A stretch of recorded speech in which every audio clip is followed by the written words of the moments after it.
नमस्कार, मैं सतीश कुमार और आप देख रहे हैं रेवाड़ी हलचल। और हम खड़े हैं गंगाईचा अहिर गांव में, जो बीकानेर के नजदीक गांव है। डिस्ट्रिक्ट रेवाड़ी का ये गांव है और यहाँ का मामला था, एक संदिग्ध अवस्था में एक लड़की घर से गायब हो जाती है 24 तारीख को लगभग दोपहर 1-1:30 बजे। और वो लड़की 27 तारीख को पुलिस उस आरोपी के साथ उस लड़की को ढूंढ निकालती है और पकड़ लेती है। तो हम बने हुए उस परिजनों के साथ, जो पीड़ित परिवार था जिसकी लड़की गुम हुई थी, उनसे पूछते हैं कि किस तरह का मामला था, किस तरह से लड़की ने बयान दिया, क्या लड़की कैसे घर से लापता हुई और किस तरह पुलिस ने इनका सहयोग किया, लड़की को बरामद किया और आज किस स्थिति में लड़की है और क्या परिवार कहता है।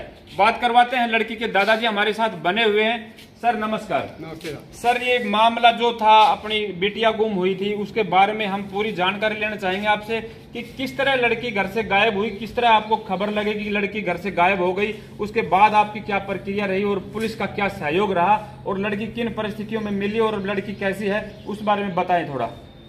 24 तारीख को लगभग 1-1:15 बजे की लगभग बच्चे यहाँ से संदिग्ध परिस्थिति में गायब हो गई जी। और यहाँ से मोटरसाइकिल के ऊपर यहाँ से उठा कर लेके गए हैं। ये आपको कैसे पता चला? वो सीसीटीवी कैमरे में आ रही है। सीसीटीवी कैमरे में चेक किया तो पता चला यहाँ जी। हमें उससे पता चला। पहले हम उसको इधर उधर ढूंढते रहे, बस स्टैंड पे ढूंढा, रेलवे स्टेशन पे भी बच्चे दौड़े, इधर उधर ढूंढा और थाने में भी हम गए। तो थाने की थोड़ी देरी होने के कारण लोगों में आक्रोश था और उस लिसाना गांव की ये 5वीं घटना है जी। 3 घटना हमारे गांव की हो गई, एक घासेड़ा की, एक मोहद्दीपुर की। इस तरह एक ही गांव की 5 घटनाएं होने के बाद भी, पहले इससे 4 घटनाएं होने के बाद में लोगों में आक्रोश था, अभी ये घटनाएं एक ही गांव हमारे आस पड़ोस के गांव में क्यों कर रहा है जी। लोगों ने इकट्ठा होकर के तुरंत लोगों में आक्रोश तो था ही जी, वो हाईवे बंद कर दिया जी। पुलिस प्रशासन का ये था कि वो फिर यहाँ आ गए, पुलिस प्रशासन भी पहुंच गया, पूरा डीएसपी साहब भी आ गए, सभी का आ गए यहाँ पर जी। उन्होंने कहा भी कि बंद को हटा दो, लेकिन लोगों में आक्रोश था जी कि भी बच्ची को जल्दी से जल्दी बरामद करो जी।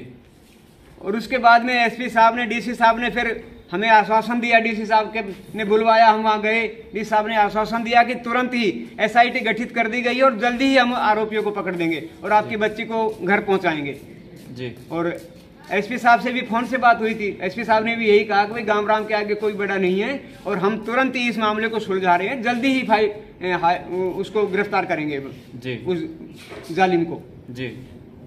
और पुलिस के विशेष प्रयास से, प्रशासन के विशेष प्रयास से, डीसी साहब के और एसपी साहब के विशेष प्रयास से और पुलिस के सहयोग से ही बहुत जल्दी ही वो 27 तारीख को वो पकड़ा गया, लड़की बच्ची सहित पकड़ा गया और कल वो बच्ची हमें सुपुर्द कर दी गई।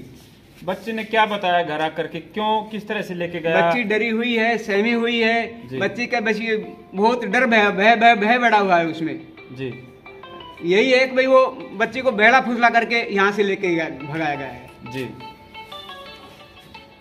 और क्या कहेंगे सर इस मामले के बारे में पूरा, क्योंकि एक बच्ची हमारी नाबालिग थी और वो किस तरह का, किस प्रवृत्ति का वो बच्चा था, कैसे घटना घटी, और इस बारे में आप थोड़ा बताएं कि हम अपने बच्चों को किस तरह से सुरक्षित रख सकते हैं, उसके बारे में थोड़ा बताएं। उस बच्चे के बारे में मुझे पता लगा है बाद में कि भाई आवारागिर्दी का बच्चा है, नशेड़ी बच्चा है जी और आवारागिर्दी बच्चों में बैठता है जी।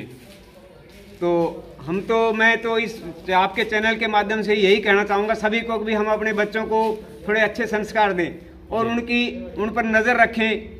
भाई वो टीवी में क्या देख रहे हैं, इसमें अपने मोबाइल में क्या देख रहे हैं, क्या पढ़ रहे हैं, क्या लिख रहे हैं, ये सब चीज़ें हमें गौर करने वाली है जी। और ऐसे जो आवारा बच्चे गांव में घूमते हैं उनको पुलिस की नोटिस में हमने देना चाहिए जी। हमारे गांव में भी मोटरसाइकिलों पर बीच बीच में पटाखे बजाते हुए इस गांव के लोग घूमते हैं, डीजे बजाते हैं हमारे गांव में आ करके जी। तो ग्राम वासियों से भी और जो भी सुन रहे हैं, जहाँ कहीं तक भी आप देख रहे हैं इसको, तो सभी ऐसे बच्चों को ध्यान रखें, नशेड़ी बच्चों को या ऐसे बच्चों को, आवारागिर्दी वाले बच्चों को, और उनको पुलिस की नोटिस में दें जी, ताकि उन पर लगाम लगाई जा सके या उनका कुछ सुधार हो सके जी जी। और एक आपके माध्यम से ही मैं कहना चाहूँगा, जितनी तत्परता से पुलिस ने और प्रशासन ने इस बच्ची को बरामद किया है, उन्होंने जो सहयोग दिया है और वो सहयोग भी सारे ग्रामवासियों ने, हमारे आस पड़ोस के गाँव ने जो सहयोग दिया है इसमें, मैं उनका बहुत बहुत धन्यवाद करता हूं। और जो इसके ऊपर, बंद के ऊपर हमारी जो FIR दर्ज की है, मैं माननीय मुख्यमंत्री जी से भी अनुरोध करूंगा और प्रशासन से भी, SP साहब से भी, कि भाई उसको निरस्त किया जाए जी, उस FIR को निरस्त किया जाए।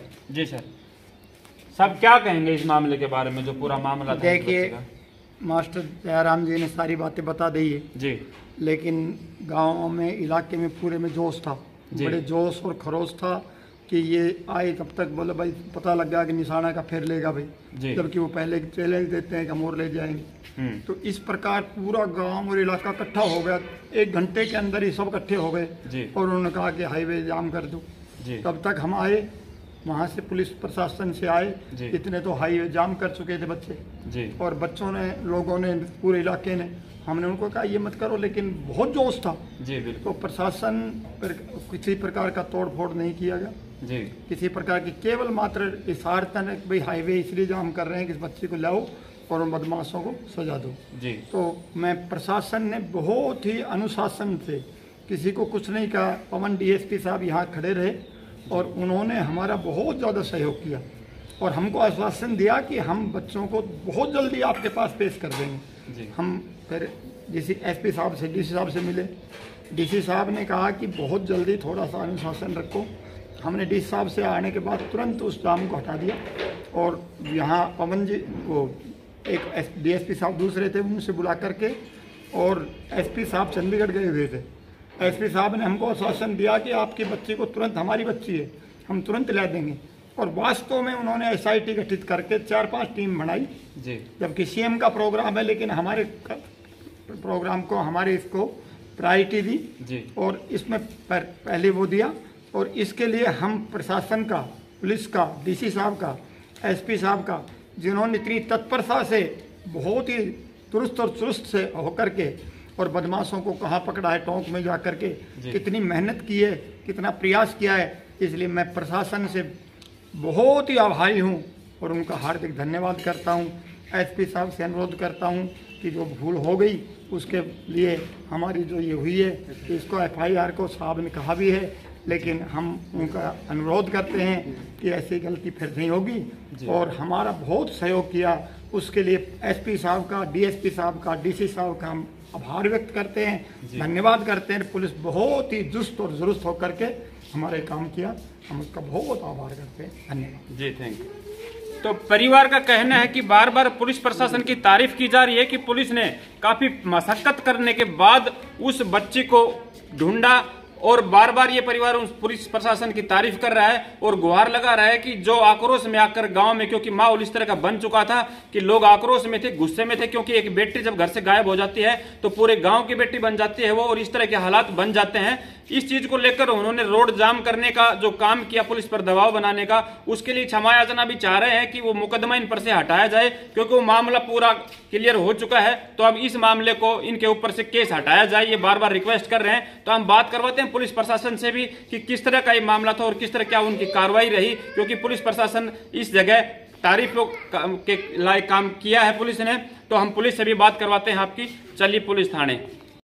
जैसा कि अभी हमने आपको दिखाया कि लड़की का परिवार उससे बात करवाएगी, किस तरह का मामला था और क्या हुआ। लड़की राजस्थान के टोंक में पाई गई और आरोपी लड़के साहिल सोलंकी उर्फ आपू को पुलिस ने गिरफ्तार कर लिया है, और उन लड़के को भगाने में साथ देने वाले उसके एक साथी को भी, जो आरोपी पाया गया है, उसको भी पुलिस अदालत में हिरासत में ले लिया गया है और लड़की को सुरक्षित उनके घर पहुंचा दिया गया है।